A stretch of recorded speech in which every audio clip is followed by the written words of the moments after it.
Hello, and welcome to episode number 22 of Fast Casual, Landon's official podcast, brought to you today from Colorado and from Ireland.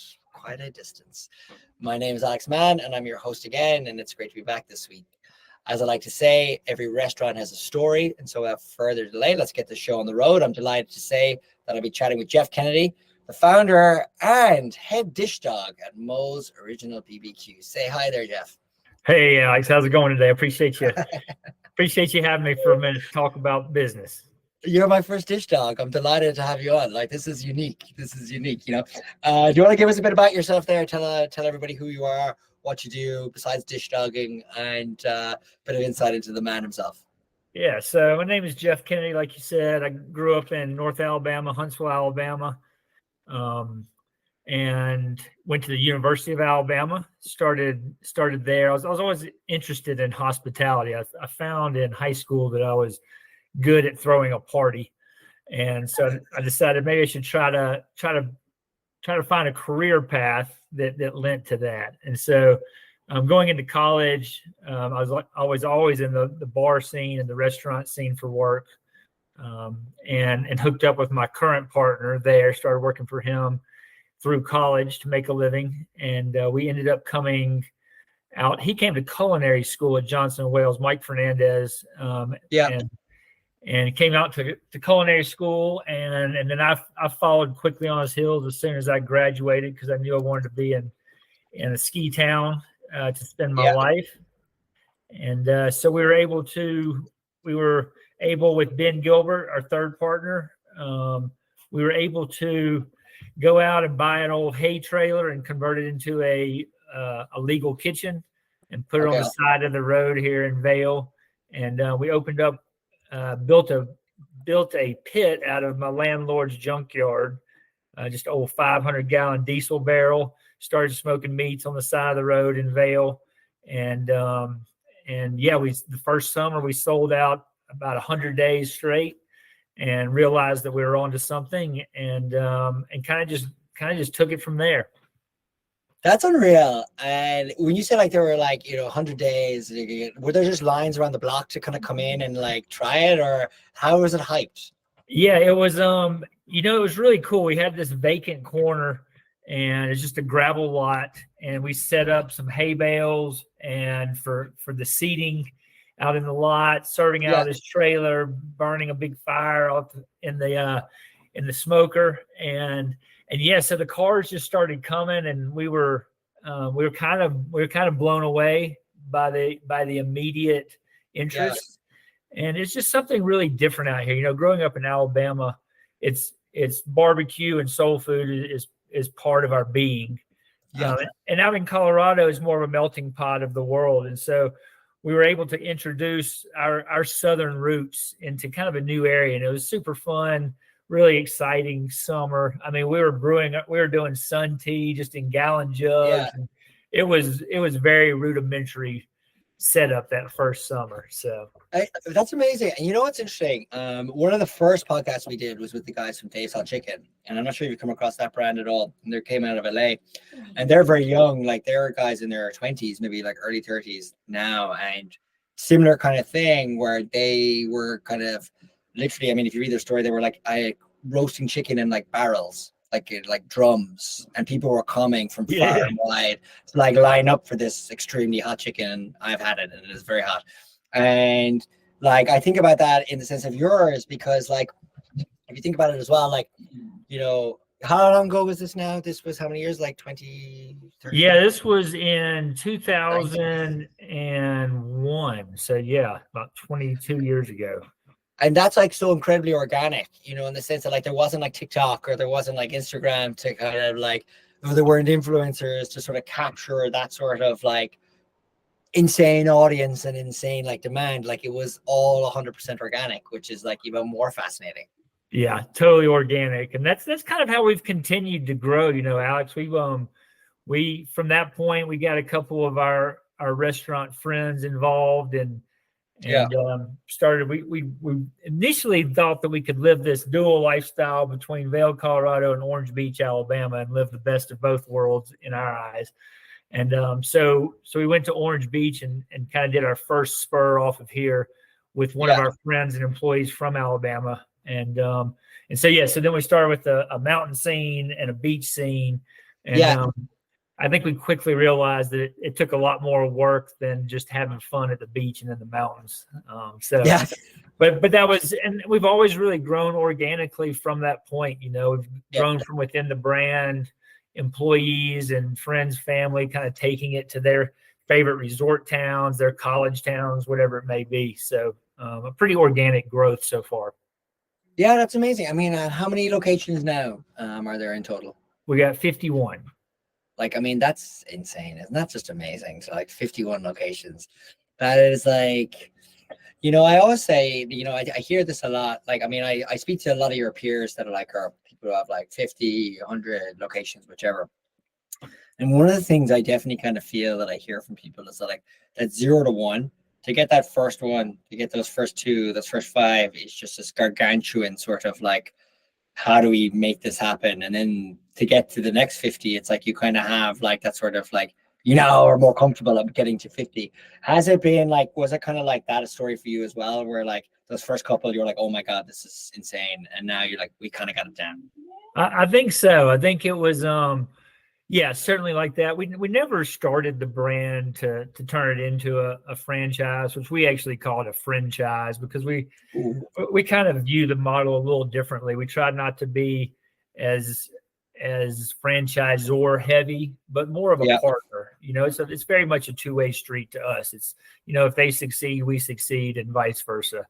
But yeah, you know, I think taking that first 5 was a ton of work, and actually they've all been a ton of work. But in the beginning, just learning what makes a restaurant and what makes this individual brand tick. You know, you just kind of work through it. And we're all restaurant people, and we just love the operation side of it. And we're just in there cooking and hosting the scene day in and day out. And so, but I think as we've gotten, you know, we're over the past handful of years, as we've gotten into the 40s and 50s, I think it takes a little different model from our end. And that's what we're putting a lot of time and effort into kind of what helps take a brand to the next level. Because once we're at this level now, where we enjoy operating on a mom and pop type basis, you know, owner being in there and hosting the scene for their community. But we're finding that it's taking some more infrastructure and understanding of what this next level of growth looks like. So that's what we're working on right now. What do you think is that?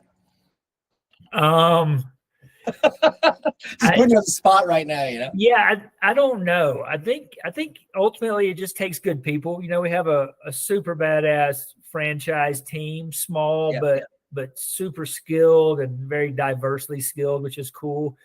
And so we're just all putting our heads together, coming from different areas within the industry to understand how do we take the next step and maybe going outside of our 4 walls and getting some help with people who have done it, you know, getting some consulting and understanding of what that picture looks like. But, you know, I think like with anything, it's so much about the people. It's just absolutely so much about the people. Yeah, it's interesting, you know, because I speak to like, you know, obviously a lot of your peers and a lot of people like doing this. And I had a guy called Ryan Nowicki on recently, and he was the director of operational excellence at Dave & Buster's. And we were talking about this in the sense that like, you know, they're at like 150 locations. And he's like, anybody can copy this. Do you know what I mean? And I was like, yeah, like anybody can. There's so many places that have games and food. Like conceptually, you can't put a patent on like, you know, a Moe's BBQ. Like other places can do barbecue as well. You know what I mean? Like, right. Like, why are you guys at 51 and some other guys at 1 or 3? You know, and you could say it's the process, but you know yourself, it's the culture. You know what I mean? I think there's an expectation of a culture that you've designed and cultivated over the last like 22, 23 years that people kind of come to expect from you. And I'm curious, like, how you think about your culture and what makes that unique for like the guest experience. I think kind of going back to that franchise idea that we use as our terminology within the brand. I think we really value and appreciate in business and just in life, just our Yeah, relationships. And so our partners are literally like our extended family. yeah, And I think within each of our restaurants, as a visit, you see this really family feel within each restaurant. But then even on a bigger picture, my some of my employees here in Colorado, when we have our off seasons, they'll go down to the beach or down to Alabama and work at another Moe's just because they have friends who have come through the system and they've crossed paths with in different yeah, areas. And so it's just, it's really a big family, yeah. which for the most part is good. But as we all know, family is family. And so sometimes that gets difficult too with that model. I think Well, it's they say you can choose your friends. Is that what they say? that's right. That's right. So, but yeah, I think it's just a big culture of respect and love, really, to be honest. Yeah. And then when it comes to like say your leadership, for example, and like how do you like think about maximizing that? Because obviously culture starts at the top, how you and your team kind of behave and operate kind of trickles down to like everybody within the organization. So I'm curious how you think about like the impact of your leadership and how do you like take advantage of that? One thing I like to do is in the last 6 months, I visited all 50 of our stores, and and it was just such a cool experience. I grabbed throughout the trip. I did several different road trips to make it happen. Yeah. But so I spent a lot of time on the road in the latter half of 23, and through different segments of the trip, I would have partners or even employees at different stores would jump in my car and just go for 2 or 3 days with me to the next stores just to Nice. visit their friends or to see another store layout. And so I think really going in, and as you said, the dish dog, it's kind of a joke, but it's really kind of not. I think that Yeah. one thing that I did at every one of those stores on the trip was I walk in and say hello, and I immediately knock out the dishes for the crew that's on staff. And I think that's part of showing my respect and appreciation for each individual staff. And that I believe that goes a long way. And Totally. it certainly does in my mind anyway. And I think that's how I, as one of the leaders of this brand, try to connect with the line level who are really purveying our message to the world. I'm not sure have you ever heard of the All Blacks rugby team? Yes. As a skier, you might have thought about New Zealand, for example, but Yeah. they have a particular code of conduct that they sign up for. And one of the things they have is called sweeping the sheds, is like the phrase. And your dish dogging is like that version of like sweeping the sheds, which is like they don't leave the locker room covered in mud and dirty. Like when they leave, like they sweep the locker room, they clean it up and leave it as a mark of respect for the person that like they're not leaving it behind, like in the sense that like not leaving it in a mess and almost like disrespectful for people to do that.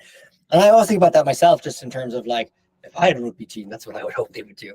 But Right. it's like, very much like, like setting the sort of expectations for respect, because like that's where it starts. You know what I mean? It starts with yourself. And it sounds very much like that you've kind of got that down in terms of like, that's like an homage to respect, like with your own staff. You know what I mean? That like telling to their level and like really showing them that you do care and that you do kind of like give a shit. Do you know what I mean? Like that's something that's like very awesome to hear, Absolutely. I mean, I think ultimately I think relationships are what make the world, and I think respect within the relationships is just what it's all about. Yeah. Everyone on this planet needs to respect everyone just a little bit more, and it'll be a better place. Yeah, I wish. I think they need to get some of your like high altitude air. Yeah, your Colorado high altitude air. I think we need more of that. We need more of this infectious personality. We can dream. We know it's not happening. Baby steps, but it really is. I really believe in my heart that it's it is so much about respect. It's just everybody needs to just have a little more respect and love in their hearts for everyone around them, because everyone's going through this life together. No, totally. And I mean, when you think about like sort of like the post-COVID, the pre-COVID and post-COVID, because I feel like no matter what podcast I do with anybody in hospitality, it doesn't matter if you're in hotels, restaurants, franchises, fine dining, resorts, golf clubs, you name it. Everybody has a strong opinion on the pre and post-COVID experience, And I'm curious, like before we get into more kind of like, P&L kind of conversations, just so curious your take on like the impact on culture, because you sound like a real amazing culture guy. Like even me here just sitting chatting with you, I'm like, I would love for you to be my boss. Like, I mean, I can hear this is such an infectious energy, like I can understand why people will go to war with you. You know what I mean? I get that. And so I'm curious the impact from like COVID had on sort of the culture of Moe's over that say 2020 to say 2022, and how you guys have come out the other side of it. Because I would love to hear you like talk about it, think about it, because I would love to be able to like, yeah, just gonna get a gist of that. Yeah, I think COVID had, I think it had its hurdles, different hurdles for everyone on this planet, but certainly hurdles for everyone, I believe. And I think within the hospitality industry, I think a lot of which in the beginning was I think negative, but the masks and the distancing, and that is like everything anti-hospitality, right? Yeah. There was nothing about the first year of COVID that said hospitality. It was actually pulling in exactly the opposite direction. Yeah. And so that was difficult, working through all the uncertainties, and the uncertainties of our staffs coming into work, the uncertainty of the customer and their perspective on what's going on.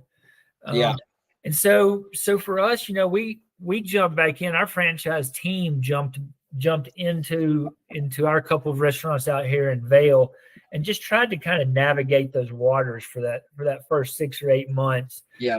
It certainly has had its ripple effects on culture as a whole. I believe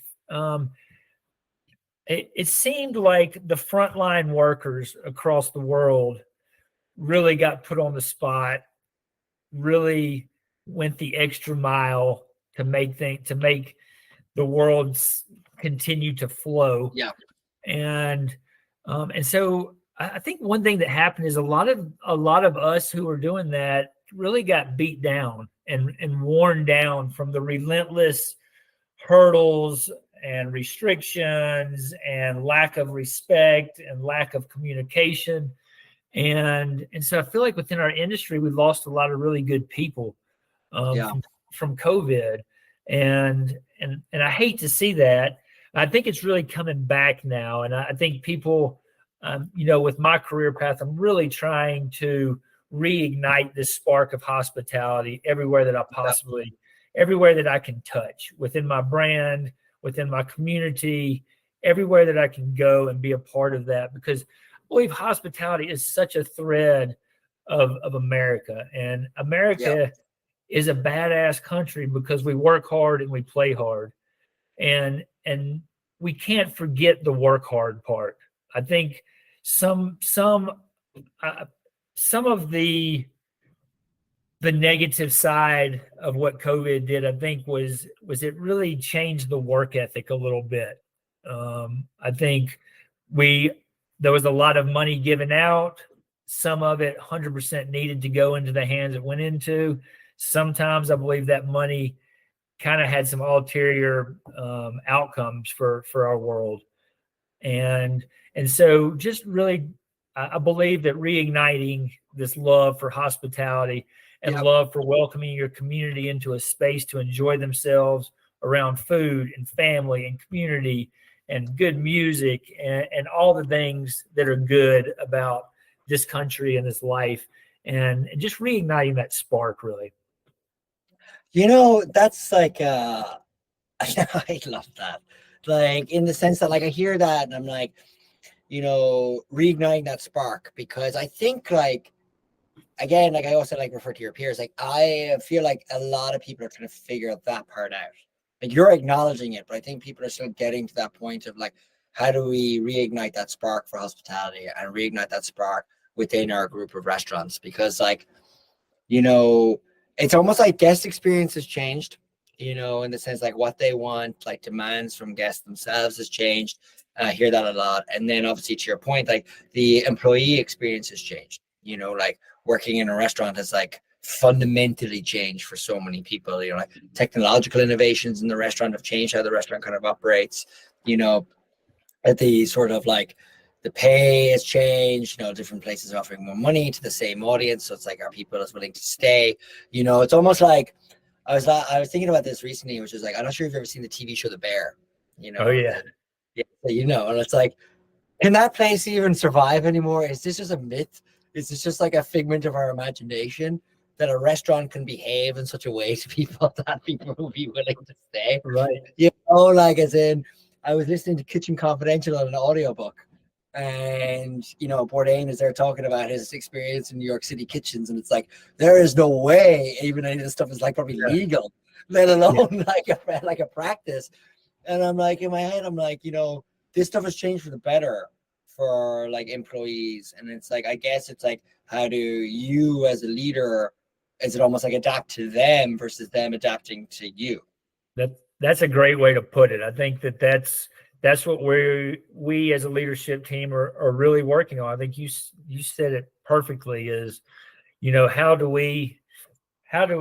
I come to them and make their life good and make their career path correct, and it's a different, I think it's, this new generation is a little different way of thinking than where I grew up in the industry, and that's fine. It's fluid, and it's changing, and it's evolving, and I think it's generational. But I think that one of our big, it's not even a struggle, it's just one of our big focuses, and what we're putting energy into is how to understand what is this new generation of workforce within the hospitality industry. What do they want? How do they want to be treated? What do they want financially? What do they want for benefits? How do they want their lifestyle to blend with their work life? Totally. I mean, that's exactly it. I mean, these are sort of the questions that we're all trying to figure out now, which is like, what do they want? Like, I think one of the things I definitely feel like I'm hearing, which is probably going to be music to your ears, is more and more people who want to work in hospitality want to see it as a career. Like, it's not a fallback job anymore. Like, like I'll always have restaurants. You know what I mean? I'll always be able to go back to the kitchen. It's like, no, I think that kind of views kind of changed almost, or I feel like I'm hearing that, and it's more like people want to be able to find a career out of it. So it was like, help me help you. Like, and go to the like, help me have a career here, please. It's like almost like what a lot of people want to hear. And I think, I think a lot of that responsibility is due to COVID. I think a lot of people were scarred by like opens, closes, and like almost realizing it's like, I can't live like this forever, were COVID to live like this, that I need to figure out like, what is a career for me? And it's like, I almost feel like I'm hearing from people that like restaurants as a career is becoming a thing now, in a way that before it was kind of an acknowledgement. Right. That's really good to hear too. And that's a lot of what my ministry is about within the industry now is really going out as I travel, I stop and I speak. I just make cold calls to universities, and I stop and speak to hospitality and business classes, food and beverage labs. I try to get in everywhere that I possibly can and push that career path, because it's such a cool career path. I think it's a lot of times, I always laugh because I feel like a lot of employees within the labor industry, within the hospitality industry, are like, well, I'm going to be here for the winter, but my parents say I got to get a real job after that. And I'm like, well, that's bullshit. This is absolutely every bit of a real job, right? I'm working, I'm supplying for myself and my family, and I'm creating a service and a need that's out in my community, and finding a way to be part of that scene. So it is such a real job. And I love that the career path, I hope, is becoming more and more popular. And that's what I'm here to help spread wherever I can, because it is an awesome career. And I think it has goods and bads, just like anything. But that's what I preach is, let's do this. This is a really neat way to go, a neat way to be a part of your community, and a great way to be a service to the world. Totally. And I guess on one side you've got like sort of the evolution of culture, like say especially post-COVID, like how that looks and how we're adapting. When you think about like the evolution of like P&Ls, for example, I know close to your heart, like a topic close to your heart. Like when we think about it like that, as like a two-train thing, what's your take on like the post-COVID P&L now? Like what does that even mean for people to even understand? So this is pretty close to my heart. I'm big on numbers. I've always really just enjoyed and kind of naturally understood numbers. And so, but I think my understanding of numbers and the way that we look at numbers, I believe that in the restaurant industry anyway, I think it's such a difficult industry that the operators a lot of times get caught up in the operations. And as long as there's a couple bucks in the bank account, everything's good and flowing. But anyway, we started noticing, obviously those first couple of years after, as we were dealing with COVID, it was a learning process and everything was out the roof and you couldn't figure out what was what. You're getting some government help and you knew that labor costs were going up and you knew that chicken wings all of a sudden cost $200 a case. But it was kind of chaos. And so now as the chaos has kind of settled, I believe that we really have some ripple effects that I think are just now becoming noticeable in the last, 6 to 9 months. Now that out of the chaos and getting somewhat fluid business going again. And so I think everybody on this planet understands that the labor side of the P&L has skyrocketed. For 5 years ago, a $12 an hour job is now a $20 an hour job. Yeah. And so labor is a huge struggle. Cost of goods has gone up, but it is settled back down as well. And it's higher than it was pre-COVID, but a little bit more. But what I think as we're really diving into it now, we're doing this restaurant health review. So myself, kind of facilitating with a couple of my leadership team with every single one of our restaurants, going through and dissecting P&Ls and discussing like, what does this post-COVID, not just financial, but operationally and kind of sustainability, what does it look like? So what I think's happening on the P&L that we don't take into account is that every single line on that P&L, every single line out of 100 lines is up. And it might just be a quarter of a point that it's up, but it's up. My linens cost more. My power costs more. Everything costs more. And so in an industry where we kind of make minimal margins as it is, we do this business because we love it. Not, I think a lot of times it's not because of the money, but it's just because of our passion and love for the industry. So it's a small margin business to start with. And as you start to take these little, even minute points off of a P&L, as you get to the bottom, you realize that, man, it is all of a sudden, it is really hard to make a living.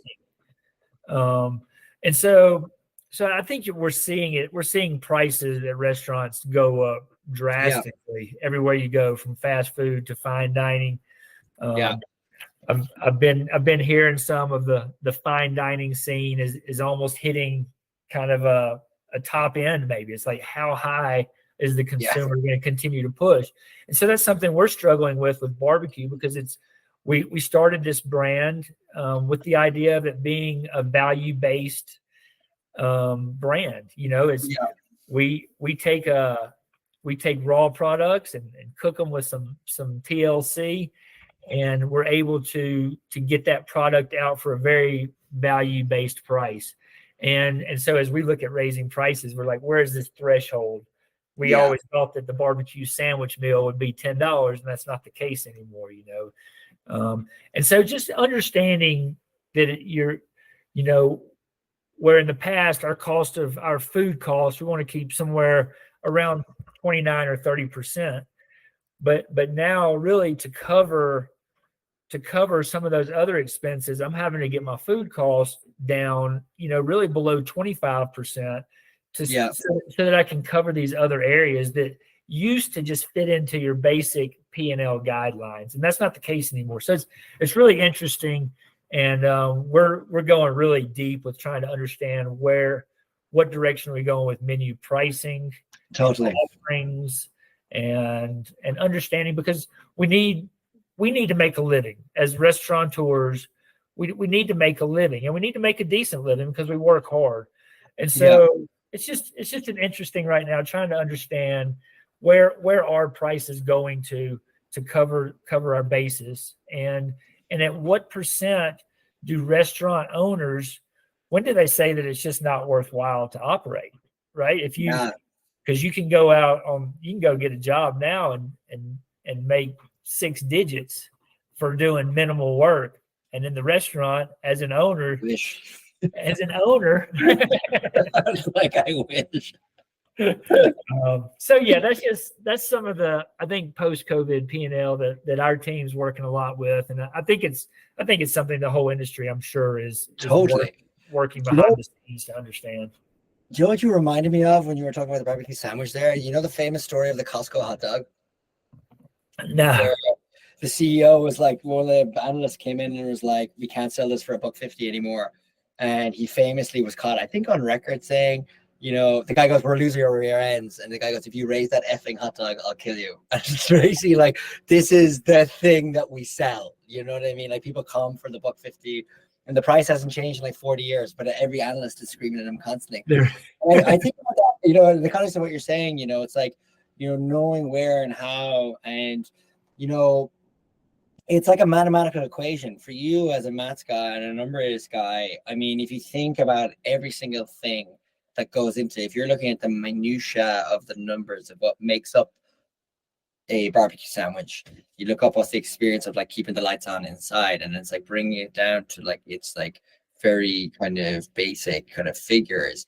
You're actually solving a maths problem as much as you're solving sort of like a guest experience now. Right. I mean, I feel like I'm hearing, Yeah. like it's just one giant math problem. Well said. It certainly is a big math problem. It's also I think a psychological problem that you got to solve. It's like, where does the barbecue sandwich, just going back to the $10 barbecue sandwich, at what point do we make our money but still bring value to the customer? Totally. And it's a very fine line. And I think the industry, food and beverage, has always operated on that model. Yeah. And while our costs have gone up significantly, I don't think the consumer has completely caught up to what that new cost structure is going to look like for the future. Totally. And I mean, what I'm seeing online, I mean, obviously I'm living online because I'm a millennial, but like part of my job is obviously to follow all this stuff and see what's happening. And one of the things I'm seeing constantly now on TikTok and Reels, I sound like for anybody who's listening, I'm 35 years old, and yes, I use TikTok, is people almost like price shaming McDonald's. I'm not sure you're seeing this as a trend where people are like taking, like, I can't believe I bought a Big Mac meal and it costs $15-$20.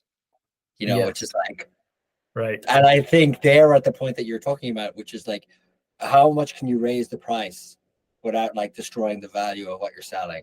If that makes sense, and that sort of like elasticity, Yeah. And that's funny because the McDonald's, we've, for the past 3 weeks, every day I've had a pricing strategy meeting, and at every single one of those meetings, they're like, well, you pay $15 for a Big Mac now.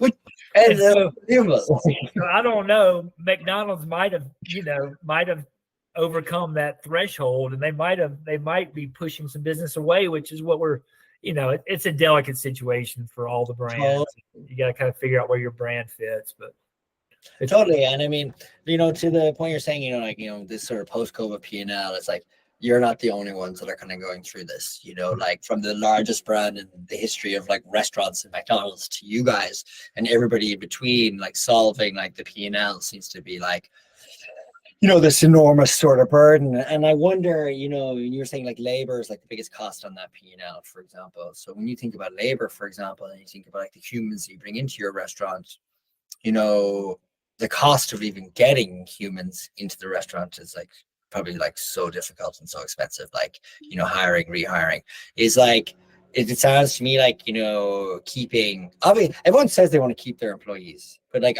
have you got like, I know we talk about culture and love and passion within the business, and that's why like people love working there, but like presumably like, the baseline is like we pay them at a good wage, and then it's like, are there good programs or policies to like keep people like from leaving or going to other restaurants, or like promotional opportunities, that kind of stuff? Right. I think across our brand, it's different everywhere. I can speak primarily to Vail, Colorado, and we have just always tried to bring an experience to our employees. I think hospitality is. I think the customer's experience can never be greater than the employee's experience. And so how do you create this experience, not just on a day-to-day, shift-to-shift, but in the big picture? We do ski passes. We do, last night we had a Christmas party and shut down the restaurant, and everyone came in, and we actually a couple of our staff put together a really cool party just to invite everybody in and enjoy each other's, enjoy communion with others outside of work. Yeah. We do, we just really try to even single out employees throughout the year and take them skiing, take them rafting, go for bike rides. We're very into experiential, outside the box stuff.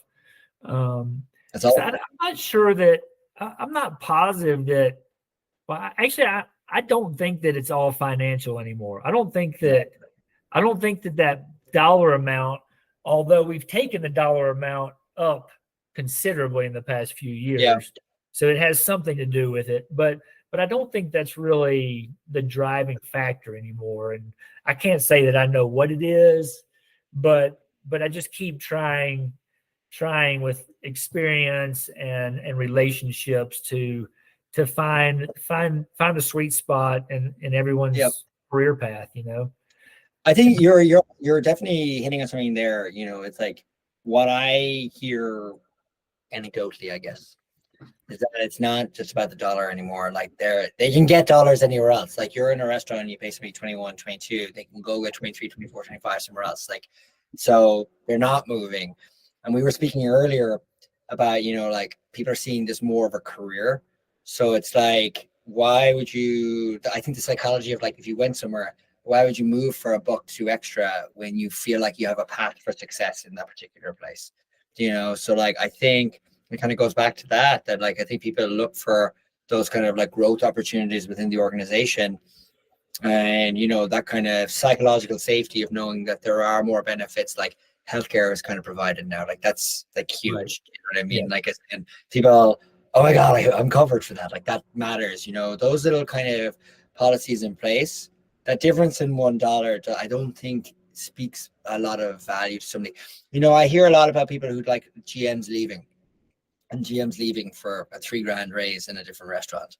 And it's like, okay, fine. What about like, it's like, if that's what you want, you know what I mean? And you're risking yourself, your kind of like your social or your professional equity in the sense to go somewhere else when you know that like, you might have a professional chance to like grow up that organization.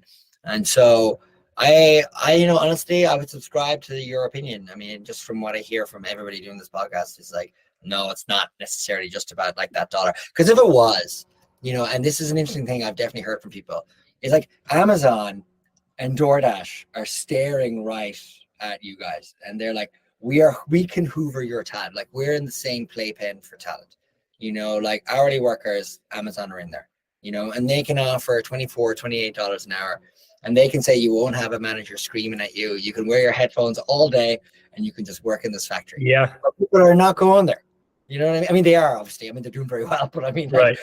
like to the point that it's like decimating the workforce for restaurants. And the point I'm making is like people can do that. The choice exists there in every metro area in the United States, and they're Right. not. And so I don't think people are as dollar conscious. Like I think we're in agreement there. I think there's more to it in terms of that culture. And I think, you know, the restaurants that have come out of, like, say, COVID in particular and reset or, you know, what's the word, like evolved their culture to a point that it's like improved it more and more and more, becoming more employee centric, makes it easier to keep a lot of these employees and thus, like, you know, not necessarily paying them as much, but like they're getting more value from you as an employer and as a brand. That's definitely something I hear. Yeah. And we're trying that. I don't know how good we're doing it, but we are trying. And I think understanding, going back to the beginning of our conversation, kind of understanding what the 25-year-old wants out of life. You know, what do they want in their career, and what do they want in their home, and what is it? And we have to, as the leadership within this industry, we have to find a way to tap those passions within them, so that we bring them in for a career path and not just for an hourly job where they don't feel like they're really, you know, creating a path for themselves. Totally. But I think with Moe's, we've another thing that's always been cool is that we've been able to take employees and let them kind of pick some areas. They go work at the beach, and when they graduate from our store down in Auburn, Alabama, they want to come out to Vail and ski a season, or they want to go up to the beaches of Wilmington, North Carolina, or you know, whatever it may be. So we've always kind of had fun with spreading some of the staff around as they want to do. So that's cool. Well, man, this has been a phenomenal time, phenomenal chat. Like, we're at the half hour. Look at this. We've been chatting for about 50 minutes now. This is, I think, the longest episode I've ever had. So this has been phenomenal, Jeff. Thanks so much for coming on. I'm going to pause the recording, but do you want to, any last few words or any last bit of advice for anybody who listens this far? You know, I just appreciate you having me on. Again, I think it's up to me and you and a lot of people that are listening to this and the leadership of this industry to really push the industry hard to be at the top of our game and to continue to bring value to our communities, and just the sense of hospitality. You know, it's all about relationships and being hospitable and kind, and how, as industry leaders, how do we continue to push that harder and harder and harder? Man, you are awesome. I appreciate you saying that, and I appreciate every word of the podcast today.